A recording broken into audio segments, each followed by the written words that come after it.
After Ashwin வந்து அதாவது Washington சுந்தரோ இல்ல அஸ்வினோ அவுட் ஆனதுக்கு அப்புறமா அவர் வந்து பாக்கி பவுலர்ஸ் தான் இருக்காங்க.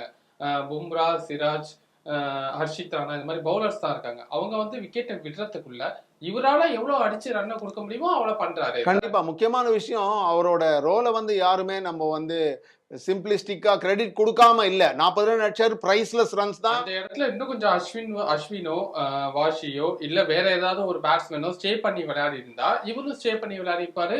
40ங்கிறத ஒரு 100 கூட கன்வெர்ட் பண்ண வாய்ப்பு. அது ரொம்ப பேராசை. அந்த மாதிரி நடக்குமான்றது தெரியல. பட் அவருக்கு எபிலிட்டி இருக்கு. எபிலிட்டி இல்லைன்னு சொல்லுவேன். முக்கியமான விஷயம் எபிலிட்டியோட ஈஸ்வர் அந்த லெவலுக்கு போயிட்டு அன்ஃபேஸ்டா இருக்காரு பாருங்க. அந்த ப்ரெஷரோ, பெரிய கிரவுண்டோ, ஆஸ்திரேலியன்ஸோ, அவங்களுக்கு ஸ்லெட்ஜிங்கோ, இல்லை அந்த பேஸோ, பவுன்ஸோ, கேரியோ சைக்கலாஜிக்கலா அஃபெக்ட் ஆகாம அவரோட ஸ்கில் செட்ஸை நம்பி இங்க ஹைதராபாத்லயும் விசாகப்பட்டினத்துலயும் ஆடுற மாதிரி ஃப்ரீயா ஆடுறாரு பாருங்க. அதுதான் ரொம்ப ரிஃப்ரெஷிங்கா இருக்கு பாக்குறதுக்கு. டெஃபினட்டா டேலண்ட் இருக்கு. ஆனா நல்லா டெய்லோடையும் நீங்க சொல்ல மாதிரி விளையாடி இருக்காரு. ஆனா அவரை டிராப் பண்ணணும்னு சொல்றீங்க.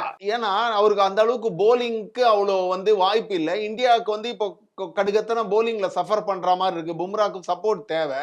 ஒரு ஹோல்டிங் ரோல் பண்றதுக்கு அவங்களுக்கு நிறைய லெஃப்ட் ஹேண்டர்ஸ் இருக்காங்க. வாஷிங்டன் சுந்தர் எடுத்துன்னு வாஷிங்டன் சுந்தரும் ஒரு பேட்ஸ்மேன் சொல்ல முடியாது.